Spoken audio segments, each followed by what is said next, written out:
Welcome back to another episode of, Feel Good Astrology. This one is all about Jupiter and Chiron coming into their conjunction in Aries, which is taking place in March, on the 12th of March, 2023. Now, in this episode, I want to absolutely explore the healing potential that is represented by Jupiter and Chiron conjunction, and also to understand more about what it represents. So in doing so, I'm going to be looking at the charts that represent the last time Jupiter and Chiron came into a conjunction in Aries, and that was in 1976, and talk a little bit around the history that occurred at that time. I'll then also have a look at the last time Jupiter and Chiron came into a conjunction. That was in 2009. There were actually two conjunctions, one earlier in the year, which was pretty incredible, and then one towards the end of the year. They were in the sign of Aquarius, and then also looking at Jupiter and Chiron in a conjunction this year in 2023, and looking at the impacts of it. So there's a lot to handle with this. There's a lot going on, but I'm hoping the sort of historical aspect of it linked into Chiron and Jupiter would be really, really useful. And if you already know your birth charts, then it will be really useful info in terms of understanding and unpacking your chart.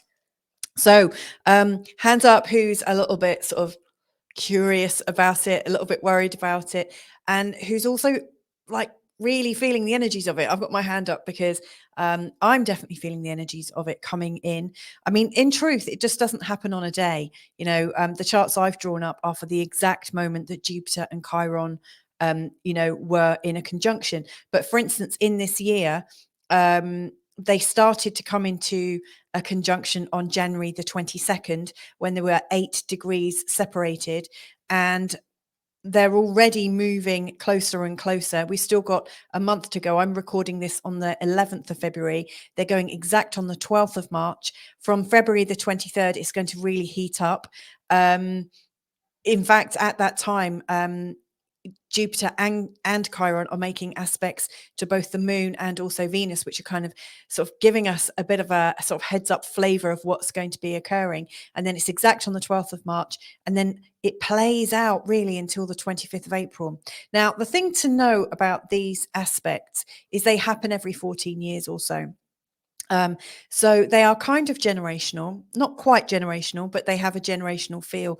They set up a new healing precedent. Now, it's interesting that the last time that they were in a conjunction together, they were in the sign of Aquarius, because a lot of things that are going on right now, which are emphasized by the position of Saturn in Aquarius and soon to be Pluto in Aquarius, is this very, very strong theme around LGBT, Q, and all those other bits and pieces. I don't know the whole string. Forgive me, please forgive me. Also, issues to do with climate change are really, really strong. And in the year of 2009, when they came into their conjunction in the sign of Aquarius, there were lots of movements towards a more diverse planet, and also this idea that we're all in it together. A very sort of strong kind of socialist, liberal ideology started to spring up in a noticeable way. So it's interesting to see how they've been playing out this, in this time between Jupiter and Chiron, their last conjunction. And I wonder what is going to be birthed with this new season of Jupiter and Chiron. It's almost like, this Jupiter Chiron aspect plays out for a whole 14 years. And then we have this new healing opportunity. So really, to get a full idea of what Jupiter and Chiron are like in a conjunction in the sign of Aries, we would actually need to go back to 1976, which I was quite stunned to find out was 50 years ago, around 50 years ago. Stunned because I was born in 74. So it's actually not quite 50 years ago. It's actually 46 years ago, but they occur roughly every 50 years, so. But, it's kind of interesting, like when you say, oh, yeah, this thing happened 30 years ago, and you just assume it was 20 years ago. And then you're looking at the dates, so you're thinking, crikey, how old am I now? Never mind. That's a whole other pain issue for me to deal with. Anyway, let's have a quick look now. What you will see is that I've got chapters. And, if you don't want to watch the whole thing, which I don't blame you, time is precious, go to the bit that relates to you. Don't just switch off now. Look for the bit you're wanting and find it and go straight there. But if you're really wanting to go on this kind of voyage of discovery to really understand it, and I will be giving you some tips also about how you can link it into your birth chart, then hopefully we can explore this. Now anyone that's a therapist or some kind of healer or coach will probably have already noticed that they are getting more calls at the moment, and that they are almost overrun with people almost facing what appears to be their core issue, like the unanswerable question, that hurt that comes up, that insecurity that really triggers us more so than anything else. I, for one, have been noticing it in my own practice, but I've also noticed it in, my own life. The insecurities that I've had since a really early age have really been spiked. They've been really triggered. And so it's worth observing that at the moment we are all kind of on edge. These are quite uncertain times, and we've got some massive changes going on in March. For instance, Saturn changing signs from the sign of Aquarius into the sign of Pisces. It spends approximately 2.5 years in each sign. And then we've also got, this is the big one, the big mover and shaker, is Pluto moving from the sign of Capricorn into the sign of Aquarius at the end of March. We've also got, lots of other changes as well. Not forgetting the fact that we've also got the start of the astrological year with the spring equinox just around the time that Pluto is moving signs. So this is a really big month that this healing Jupiter and Chiron are coming into a conjunction with. So first thing I want to do is just give you an idea on the terms that we might use to describe Chiron, Jupiter, and also to talk a little bit about the potential of these planets coming together. And what I thought I'd do is actually refer back to one of my old blog posts. I don't blog that much. Since writing this, I've had another child and emigrated, or it was just after I emigrated. And so there's been a lot of stuff going on behind the scenes. But anyway, let's have a look at this blog post now. Let me just go to, right. So this blog post is called Chiron and Aries from April 2018 to April 2027. So, Chiron's going to be in Aries for another few years yet. Now, what I've written here has, it's almost like I was looking into, like a scrying mirror back then. I've called it defensive posturing. You might really feel the sort of energy of it right now. Okay, so I've said, has anyone else noticed recently that shit is really hitting the fan? Notice that people are fighting for the sake of fighting. Definitely.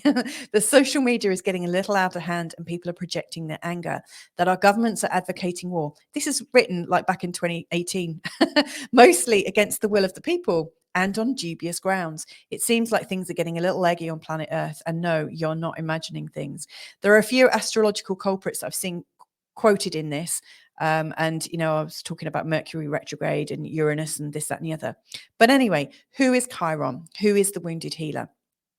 Now, you can be forgiven if you've not heard about Chiron before, because he's not classified as an actual planet. He's classed as a minor planet and is also known as a comet, and he doesn't have a straightforward orbit. So what I mean by that is, whereas we see the planets seem to go in a steady circle, Chiron, when Chiron's moving, it appears to be in a tilt in comparison to the other planets. And so what that means is sometimes Chiron takes 8 or 9 years in one particular sign, and then zips through like the signs of Virgo in Libra in about 1.5 to 2 years. But right now, Chiron is in the sign of Aries, and it's one of those signs that he takes a really long time over. So this is a pretty significant place for Chiron. Chiron is known as the wounded healer and represents the pain that hounds us, that we feel unable to address. And we might call it childhood pain, parent issues, or it could be also a physical condition that gets you down. It's a part of us that we struggle to get free of. And we've all got this kind of wounding somewhere in our lives, as represented within our birth charts.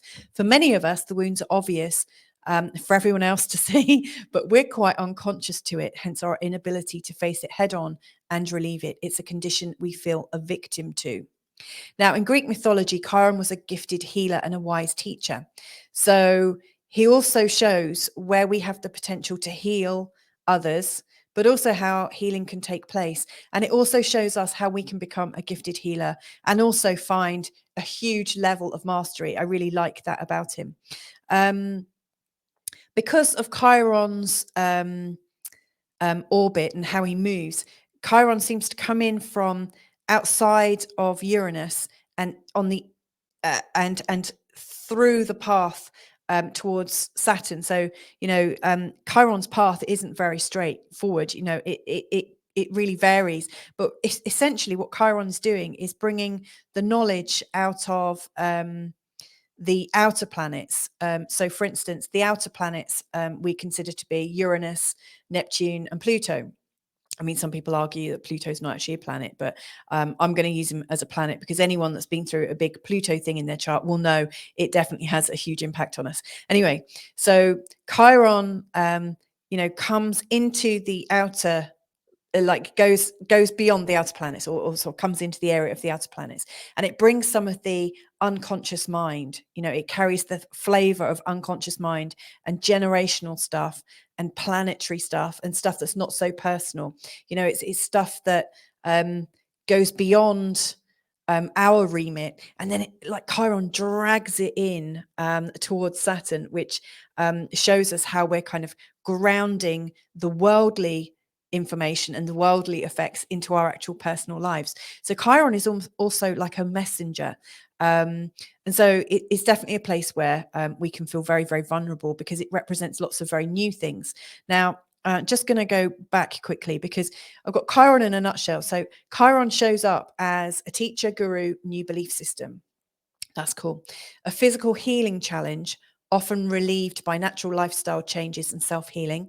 And it also represents a mental healing challenge, often based on childhood pain, relieved by accepting what is and by using things like radical forgiveness.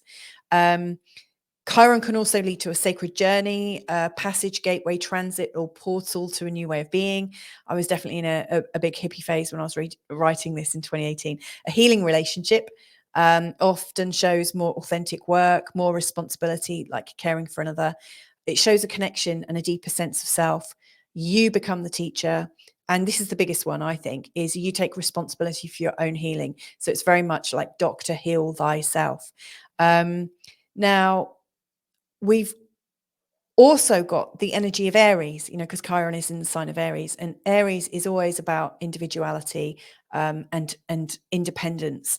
And it's also really, I like this, fighting for the right to be me. And I said that very clearly because like with Chiron in the sign of Aries, people are really, there is from what I've observed, because I do have Chiron in Aries in my birth chart, there is this almost pain in terms of our identity. Aries is one of the signs that really represents the identity. Aries has a resonance with the first house. The first house is all about our body in general, our first impressions that we make, and also very much about our personal identity. So there is a key wounding about our identity, which is pretty cool, obviously, to our understanding. But let's have a look at the sign of Aries a little bit more. So it's the first sign of the zodiac. It's a fire sign. It's ruled by Mars, the Roman god of war. Aries was the name of the Greek god of war. And as the first sign, it carries with it a flair for the dramatic, for grabbing attention, shocking, and taking action. So that's important. So, as people are feeling pain with Chiron in Aries, it's expressed in a very dynamic, very direct way, very much about taking action. It's kind of warlike. It's worth remembering that. It's very much act first, reflect later, or in the case of social media, react first. Now, Aries are all natural leaders because they're really happy to move things forward. And this forward moving energy blended with Chiron's wounds is quite a big momentum, so it's a time when the wounds that have not been laid to rest, the material of them blow up. And often we get defensive and we have a reaction based on an old wound that we're remembering. And so it's very much that we're wanting to take action because we are feeling this pain really, really acutely. Now, this has been going on since 2018 and it's going to be going on until 2027. So what we've got here is this energy of being aware of our pain, being conscious of our pain. Like before Chiron came into the sign of Aries, it was in the sign of Pisces for quite some time.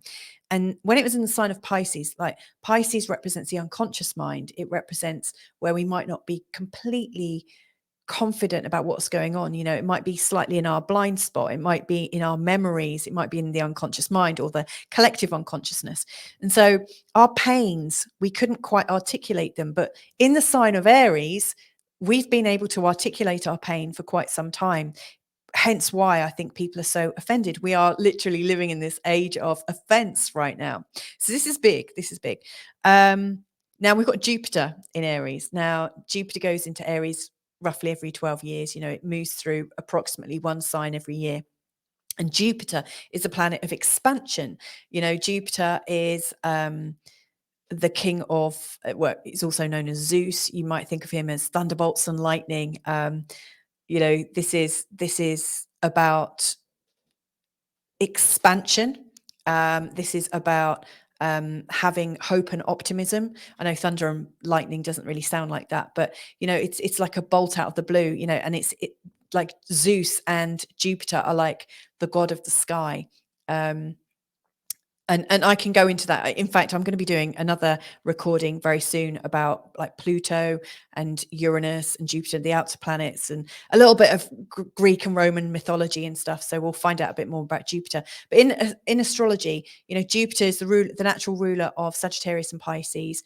It's very philosophical. It's very adventurous. It's expansive. It's about growing in what we know. It can get arrogant. You know, Jupiter is so expanded that they can, you know, people with a very strong Jupiter can get very full of themselves. But Jupiter brings everything onto the table and it really highlights it. You know, Jupiter gives it some social mobility, you know, so some memes spread far and wide. That's Jupiter's energy. When the recent pandemic started, there was a huge, you know, Pluto and Saturn conjunction, and Jupiter was right there expanding it. It couldn't have been timed more perfectly, to be fair. Funny how it just happened astrologically, you know, in alignment with all the planets. Yeah, so Jupiter is going to be coming in and amplifying all of our hurts at a time that's already quite sensitive.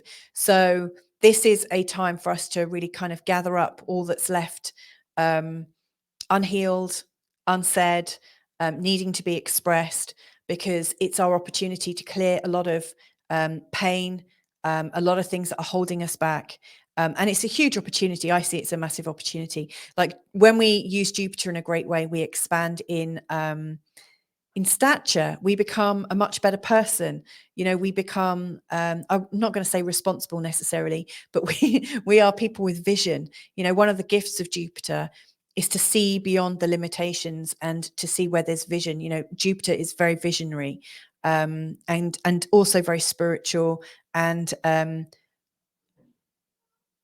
I think there's a noticeable well-being in exploring Jupiter. So, you know, there's this opportunity for things to go really, really well, is what I would say. You know, we can take action and feel really good about it. And then with Chiron, like I said, you know, it shows up as a wound, but when it's transformed, it becomes a massive healing. The story I like to use with my clients in particular is, you know, Chiron was, as a character, was a demigod, I think. So he had immortality. You know, this guy, you know, he was just going to live forever, you know, and that could have been a great experience. However, he had an injury, I think an arrow in the back of the foot. It's quite a common theme with the centaur type energy. Anyway, he had this poisonous arrow in the back of his leg, and it was agony for him. You know, it was a wound that he could never get over because he was to live forever. That's kind of difficult, isn't it? You know, if you've got immortality and you're going to spend the rest of your life feeling pain.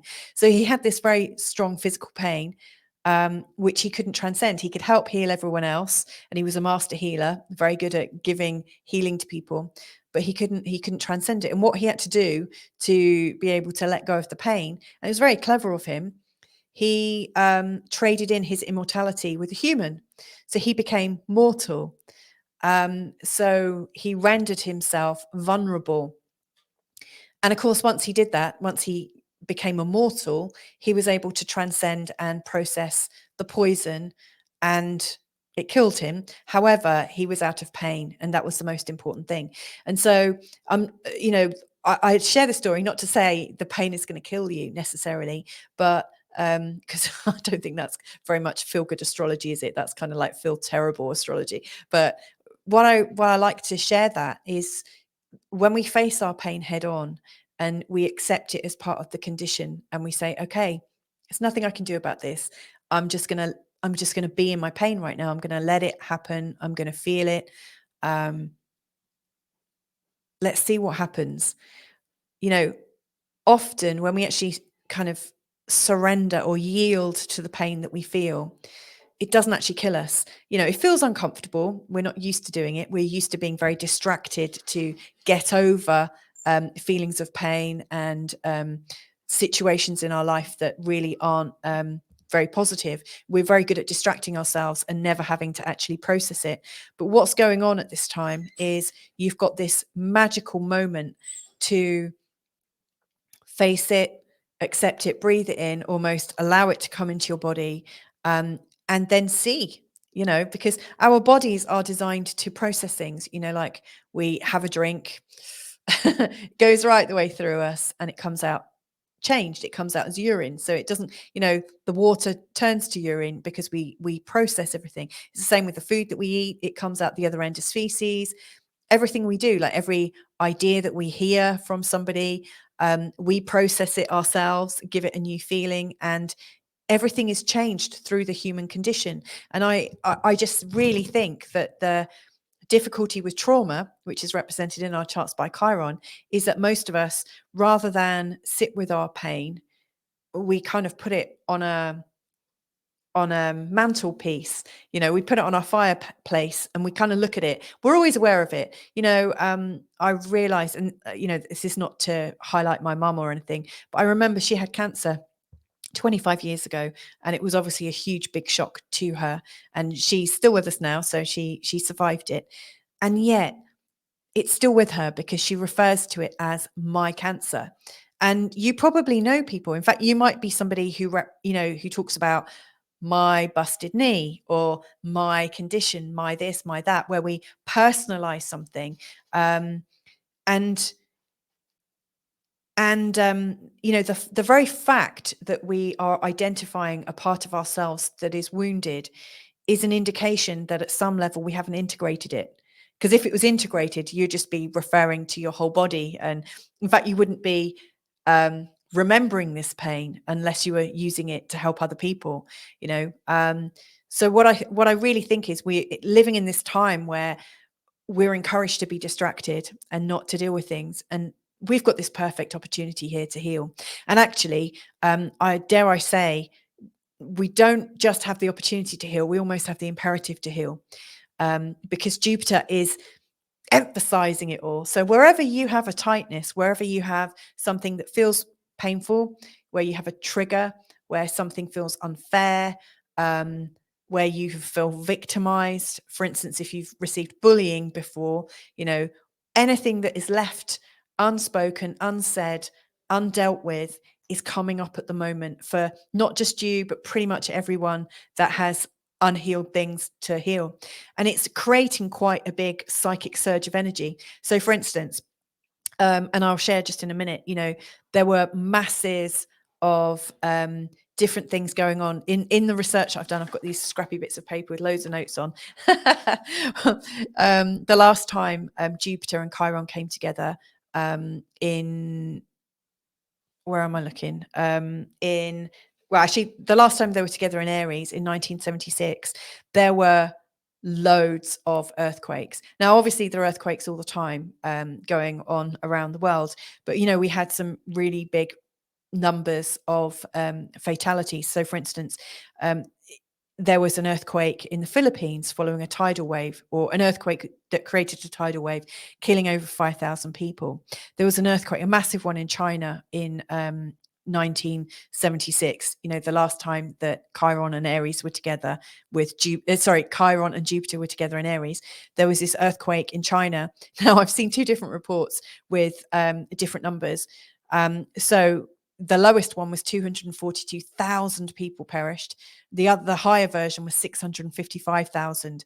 It might be, how many people died and how many were injured, but there was a huge earthquake in Italy as well.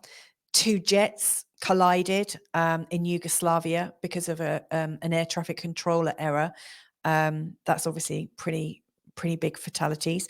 And then there was an earthquake in Guatemala and Honduras that killed 23,000 people. So, that's a lot of death. At the very minimum, that's 200. Oh, and there was a Legionnaire's disease outbreak, killing 4,000 people. There were riots. There was also an Ebola virus epidemic outbreak in the Sudan as well. So the very minimum, we're talking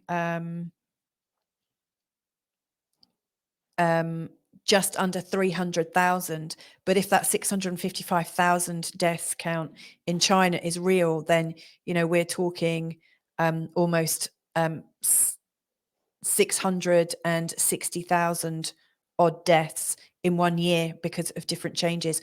And obviously we don't really have that usually. So, 1976, when Jupiter and Chiron, the year that they came together.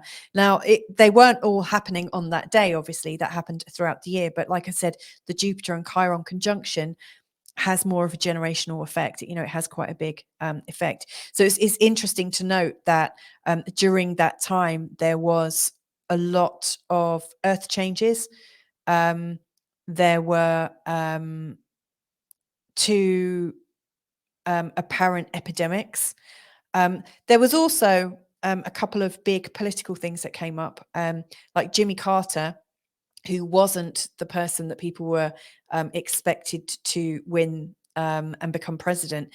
I think he surprised a lot of people and really took the position from Gerald Ford, and that was a bit of a political shock. And Fidel Castro became the president of Cuba. So there are some, big sort of political changes as well. And then in 2009, in fact, before we go to 2009, let's have a look actually at the chart for 1976. This is the one. Let me just double check that I am actually showing that on my screen. Yeah, I am. That's a relief. So this chart in 1976, you can see there's Chiron, which looks like a key that's been turned on its side, and there's Jupiter. It's also in a conjunction with the moon, and also Vesta. Now, Vesta's interesting because she is in alignment with the Jupiter and Chiron makeup in a couple of other charts that we're going to be seeing today. Vesta is also known as Hestia, and she is a goddess. She's like the Vestal Virgin. She's a goddess of the hearth. She's all about authenticity and the kind of sacredness that comes from keeping like the home sacred, keeping the home space sacred, keeping your sacred safe space sacred. It's all about a kind of beautiful vision of purity, I would say. And where Vesta shows up, it shows where we are really serious about things being kept unadulterated. We want to keep things really special and really sacred and beautiful. And it's pretty, I would say, a spiritual position in your chart, where Vesta shows up. She shows where you absolutely want to be authentic, and in your power as well. But there's also this, I always think of the Vestal Virgins, like this idea of prophecy and insight that comes from having a sacred mind or a sacred space. So I often think of, the 3 virgins in that film with Tom Cruise, that film that I just cannot remember what it's called. Minority Report, where they have precogs, they're known as, these psychics who are absolutely in a pristine condition. They're completely unadulterated by the world. And, Vesta really shows that level of purity and also the warmth that comes from that purity. So it's interesting that Vesta and the moon here are representing an emotional purity coming up. And it could very well be coming up to heal. I always think that healing almost cannot take place until the environment is right for it. Now, you might be creating that healing environment yourself. You might be feeling quite positive or upbeat or loved or connected. I think when we are in these elevated states, then it's safe for some of our darker aspects to come up and to be explored. So I do see that healing comes up when we are in these pristine states. It's a bit like why when we detox, when we clear out our systems of any negativity, the old stuff can come up to the surface. And of course, it can't come to the surface if we're not giving it the space to. So at some level, I think in 1976, the energy was very much that there was this feeling of well-being coming up. There was this need for sacredness. There was this need for real truth and honor. And in that enlivened state that people, I'm going to say humanity, was moving towards, it was creating this energy for the muck to come up, that it was safe to be looked at. And Jupiter here with this sort of energetic energy of expansion and inflammation, because Jupiter does inflame things and make matters worse sometimes. The stuff would have come up, and so that's why it's not really that surprising to hear about Earth changes at the same time as human changes going on. People making mistakes. Obviously, the air traffic controller mishap where two jets collided in Yugoslavia is a massive mistake. And hopefully an accident. There are also Notting Hill Carnival riots in 1976. There was a lot of stuff coming up. And I see it mirrored in our body, in our personal lives, in our families, and also in the environments that we're living in. So, there you go. So that's the first thing that I notice. The next thing that's really, really obvious to astrologers is this really strong red line connecting Chiron and Jupiter to Saturn. Now, this is interesting because Saturn represents, I'm going to be doing a video, I think, about Star Wars and how Saturn might be a bit like the stormtroopers and Pluto might be a bit like Darth Vader. I'm going to look at the changes we're going through over the next year or so and beyond in the terms of Star Wars, because I think it might help people to understand the energies. But anyway, Saturn is very much like a dark controller. Saturn, represents limitations. If you think of Saturn, the planet with the rings around, it shows where we are bound to something, where we're bound to an agreement, where we have, in some people's respects, where they've sold their soul, or in a very real sense, it shows where we take responsibility for things, where we agree to hold something and then we look after it, we nurture it. It's an agreement. So Saturn can represent where we get imprisoned, like where we have our ideas and our responsibilities that become too much for us. Saturn shows where we get tired. Saturn shows where we might get worn down. And Saturn also shows where we have responsibility and hard work to do, where we have to be determined, where we have to be quite tenacious. Saturn is very regular, law-based, abiding. It's very sort of conservative. When I say conservative, I'm not meaning politically. It's erring on the side of caution. Saturn doesn't like to take risks. Saturn likes things to be calculated in numbers and statistics. The thing that Saturn likes the most, and I will be explaining this in another video, but the character Saturn as the god, he wanted power, and where he feared that his young son, which was Jupiter, by the way, was going to usurp him. He heard that his children were going to take away his power as the god of the gods. And so Saturn killed all his children. He ate them all. Now, through some amazing act of trickery by his wife, Jupiter was saved. And Saturn lost his power. But, that's a real indication of where Saturn, the energy of Saturn is sometimes power for power's sake. Saturn, really negatively aspected Saturn, will put on extra power and legislation to keep it. It will repress people with laws, repress people with demands. So Saturn, there is a really negative side to Saturn as well. And so seeing this really strong square between Saturn and then Jupiter and Chiron is really showing, I think, that there was a lot of political stuff going on there at that time, probably a very sort of heavy feeling of demands, which was bringing up this need for healing in humanity. And so people would have felt oppressed. People would have connected into where they felt bullied, where they felt like they were inadequate, where they couldn't protect themselves. So any kind of childhood wound where, we were playing out the stories of us with our own parents. And if you think back to 1976, for those of you that are around then, or for those of you that have got parents born around then, or, older, cousins and aunts and whatnot, born at that time, I can attest, I was born into a generation where we were seen and not heard, where what your parents said was what happened. And, if you back chatted, you'd get a smack for it, So, the idea is, and I think we got off lightly. I think the baby boomers got it much harder than us, by the way. But I suspect that at that time there was a lot of energy understanding the feeling of being a victim or not being good enough to be able to make your life work. And so when the Saturn legislations and tough sanctions came out, there would have been a big tension. And then Jupiter swings by, sort of aggravates it, inflames it, gives us the opportunity to expand and feel our pain. And then that's reverberating around people, their environments, their families. And it's like an eruption of energy. So again, I'm not surprised with that sort of really sort of huge tenseness that during that year we had these big earthquakes and this massive loss of life.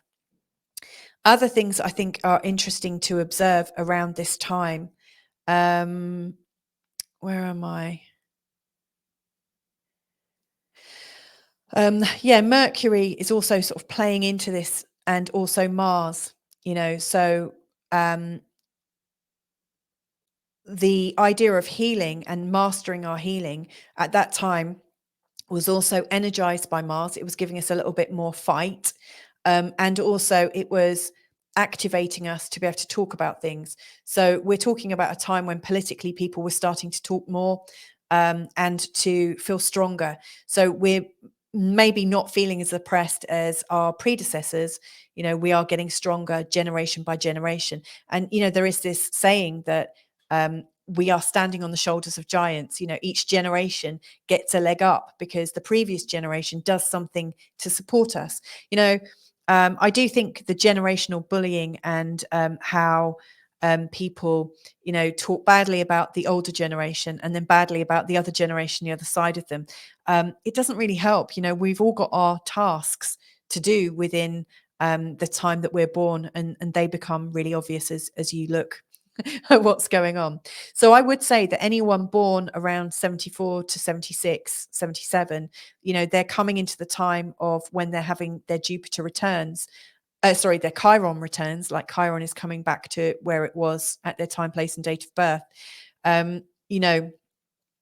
It right now, these energies are going to be coming back, for people, in particular, this generation of people born in the mid to late 70s.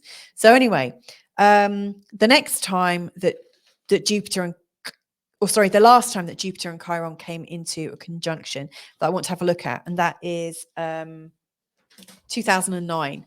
And this is quite, I think, an important Jupiter and Chiron connection. So let me just bring up the right chart. So this is the first one, and it was taking place in May 2009. Now, I'm imagining that people born around this time, in fact, I know a few already, I work with people born at this time. They are born at a very magical time, but also a time when there's a lot for them to work out. So this generation are dealing with the world's hurts in many ways. So we've got Chiron here at 26 degrees. We've also got Jupiter, same themes as before, only in the sign of Aquarius. So it's not as edgy and violent as the Aries one, but it's more cerebral. It's more about rights and humanity and people coming together, which are very strong Aquarian themes. But there's also Neptune here at 26 degrees. So you've got an outer planet, a sort of bridging planet, and then Chiron, the wounded healer, all together.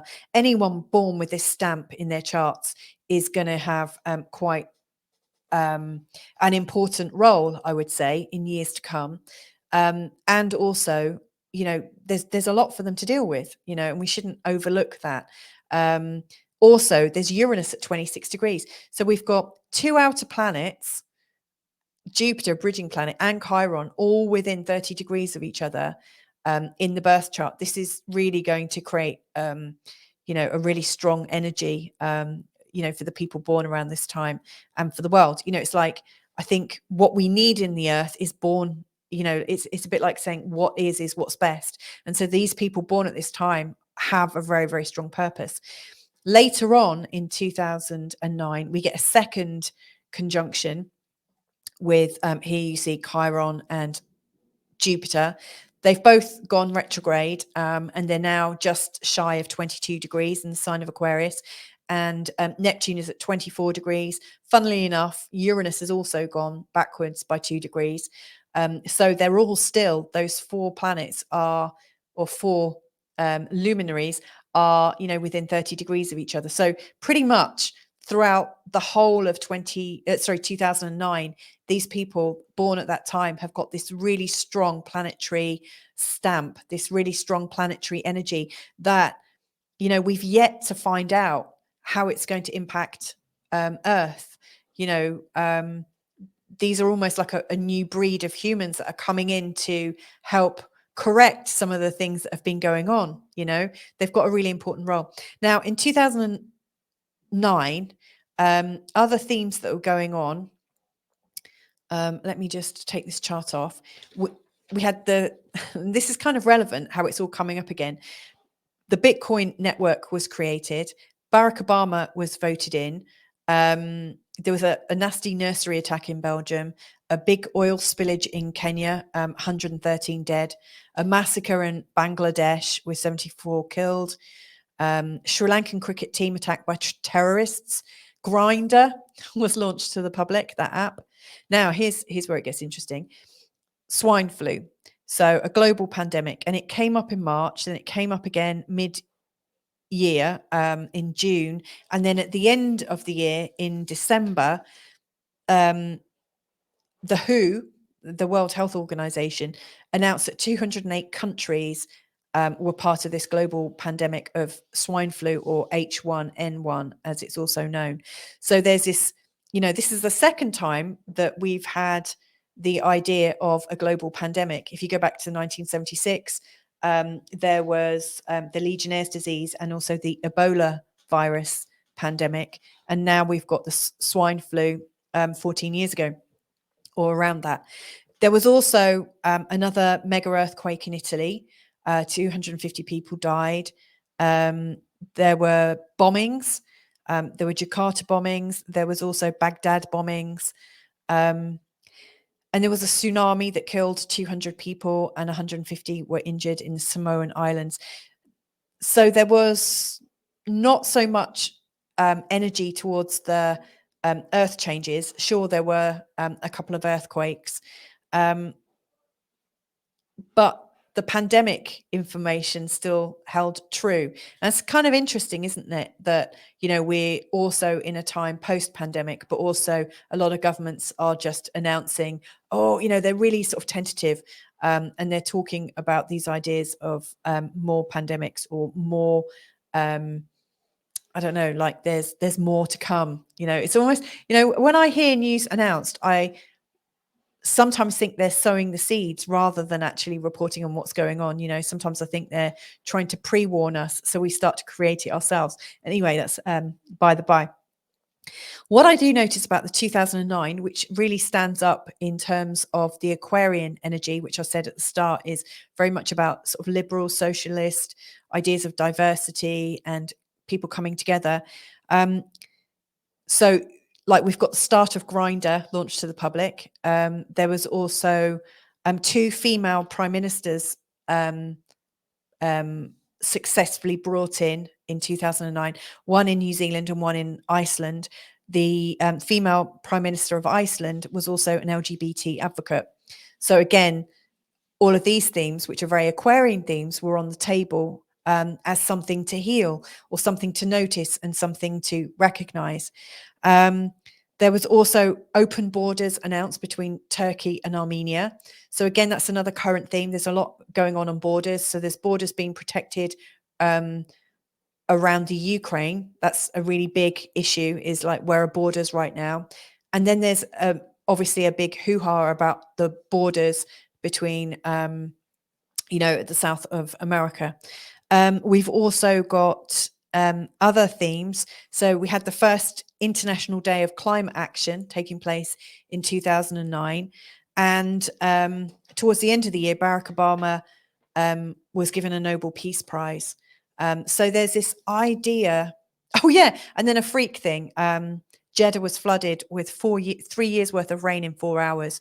And quite a few people died there as well. So the social issues are really highlighted. So as we can see with these 2 events, the Jupiter and Chiron thing does have a tendency to bring up these disasters and does have a tendency to launch a new feeling, or a new energy is coming forwards. Now, the Aries one is the prevalent one right now that we're going through. So let's have a look at that chart. So let me just go back. And let's have a look at our chart from now. I've just gone the wrong way. Here we go. So this is what's coming up for us. Yeah, that's the right chart. So on the 12th of March, we've got this lovely conjunction between Vesta, which I mentioned before. I didn't point her out in the other 2 charts, but yeah, she's definitely there. She's in a conjunction with Jupiter and Chiron, all at 14 degrees in the sign of Aries. On the 12th of March. Like I said, we're already feeling the energy of it because they're coming together. We've also got Venus in the sign of Aries, and that's your lot. So we've got Jupiter, Chiron, and Vesta. So Vesta is about the sacredness of the healing process that's going on. It's about a sacred cleanse coming up. There's a huge sacred cleanse that is being emphasized by Jupiter, and almost like the pain of the world that we've all felt in our mind body systems, that we're all sharing at some level, is coming up for it's coming up to be noticed, it's coming up to be seen, it's coming up to be heard, it's coming up to be recognized. Huge theme. Now, other things that are playing into it, we've also got Pallas Athena in the sign of Cancer in a square. It's interesting, at this time that we're going through this healing, it feels like we need to be recognizing patterns, in particular patterns to do with our childhoods, because Cancer really represents our maternal line. It represents our history, our personal history. It also represents what we protect and what we try and nurture, usually our family. So it feels like there are family patterns that we might recognize what's going on inside of us and also outside of us by noticing what goes on in families. Now, what do I mean by that? Well, for instance, you might realize that as a kid that you were maybe gaslit, or, you were maybe the black sheep of the family, or whatever. There's a multitude of different things that we all go through when we don't feel like we belong in our family. And there are patterns. Now, what I mean outside of ourselves is we might notice that our governments or particular industries are actually using the similar techniques to our parents, because parents are, I think, the symbol of authority outside of ourselves when we're kids. And as we grow older, we have teachers, and then there's police, there's doctors, there's nurses, there's all sorts of authorities, layers of authorities. And there's army, there's judges, there's government officials, there's a whole heap of them. And there is that dynamic in our life, where we might feel vulnerable and we want to be protected. And yet most of us have a wound from where we weren't protected. So I would definitely say that part of our healing rests in noticing the patterns from our own childhood, so that we can apply them to our own experience right now, and so that things have a greater context. I also see another pattern that's going on that I've mentioned a few times already. Now, earlier this year, in 2023, from January, Pluto was in an opposition with Lilith. Now, at the time of this Chiron thing going on in March, Lilith has actually moved out of that opposition. But currently, where we are right now in mid-Feb, Lilith is actually here, roughly at 1 or 2 degrees in the sign of Leo, I think. She might be 3, but she's still in her opposition to Pluto. And Lilith and Pluto are interesting. So Lilith shows the archetype of where we've repressed ourselves. We've repressed our true self to be more likable, to be to find life easier for our own survival. So the Lilith character, Lilith shows up in our birth charts wherever we appear too much for other people. So, if Lilith is very well aspected in your charts, the chances are you are too much. And there are lots of people who find you too much.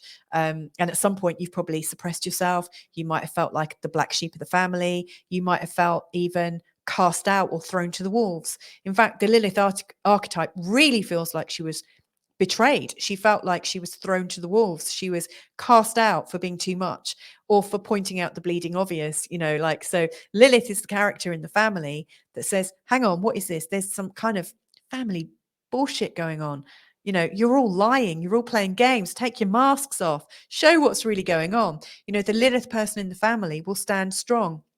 And will stand strong for any kind of unfairness that's going on. Anywhere where there are double standards, the Lilith character in the family will stand up. And it's the same in our society right now. There are people who are natural born Liliths who are standing up and they're saying, hang on a second, what the hell is going on? I demand to be listened to. I've got some important information and you're throwing me out because I'm too much for the family consciousness or the consciousness of the planet. So we've definitely got this energy right now where the Lilith in every single one of us is rising up.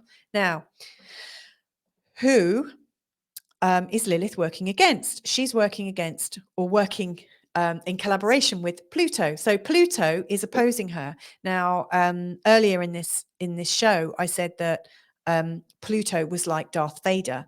And so Darth Vader wants to control everything, will manipulate reality to have his will.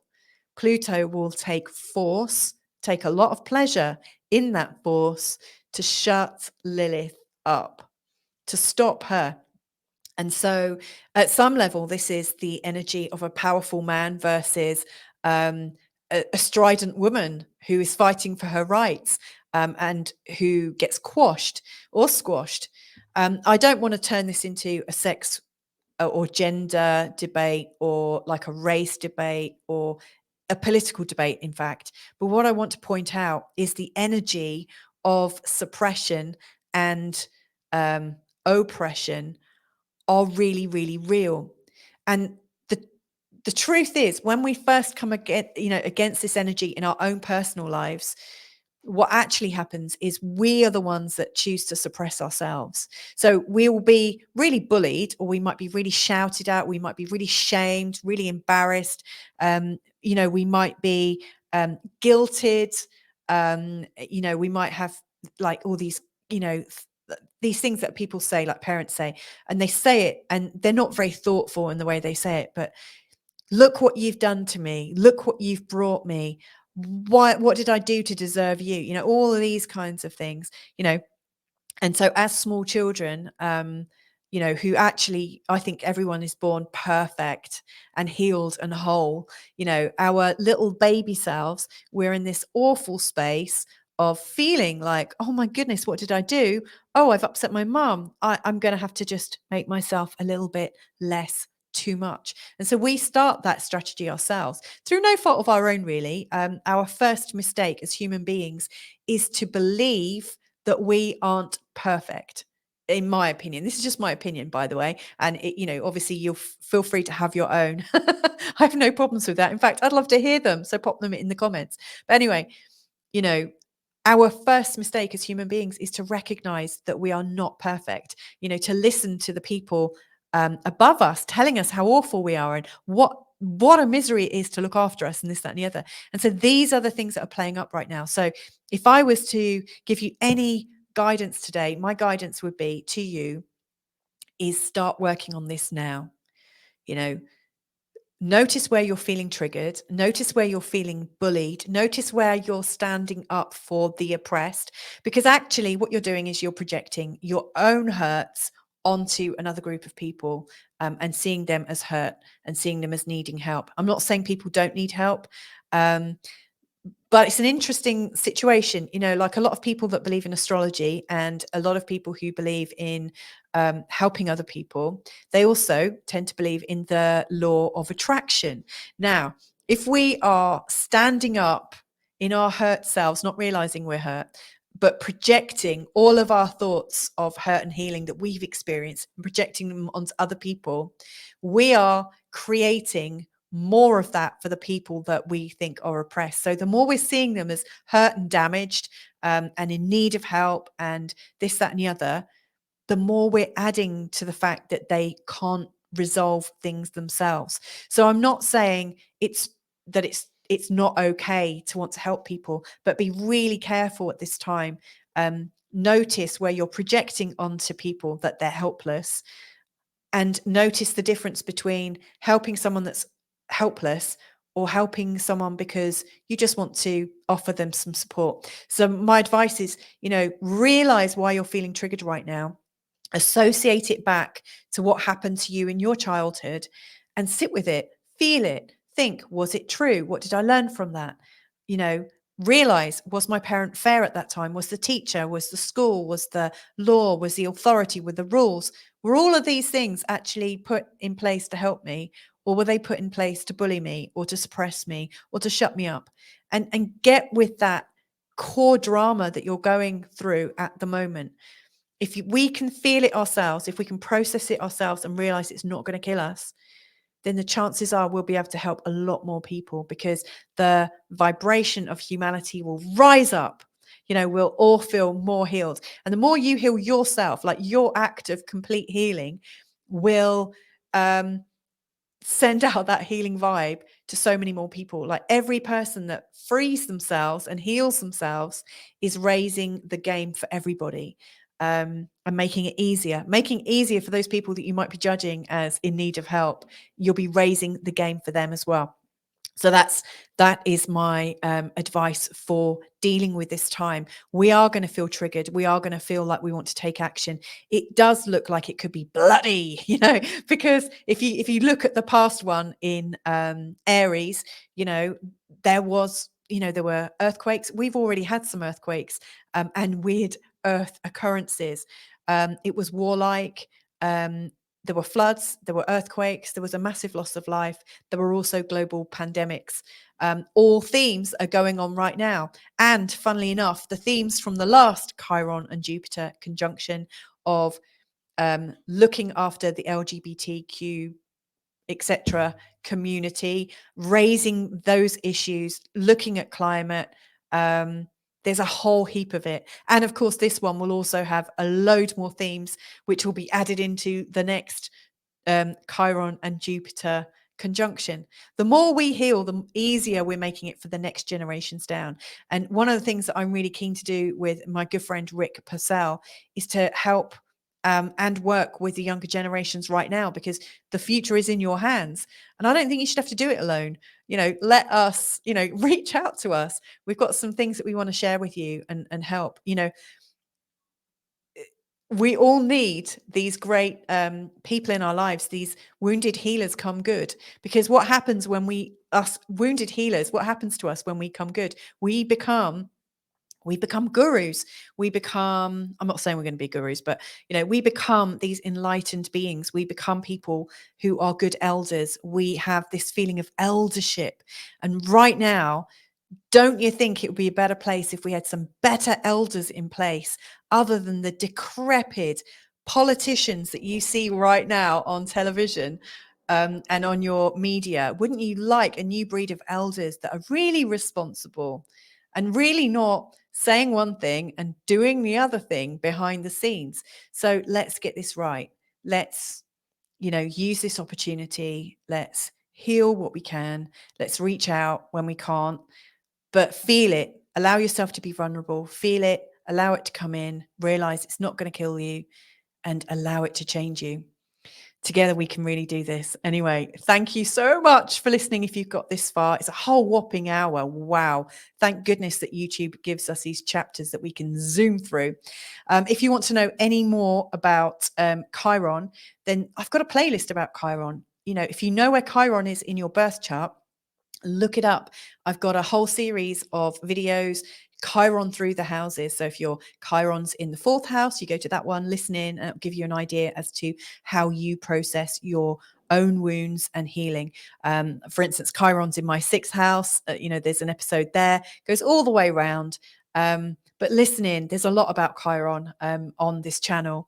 And if I can be of any particular help on a personal level, if you want to book a reading with me, then just go to www.feelgoodastrology.com. Anyway, lots and lots of love to you. There's going to be lots more material coming over the next few weeks. So if you've enjoyed this, please feel free to share it, but also subscribe. And then you'll know when the next ones are revealed. Anyway, lots of love. Take care. Bye for now. Ciao, ciao.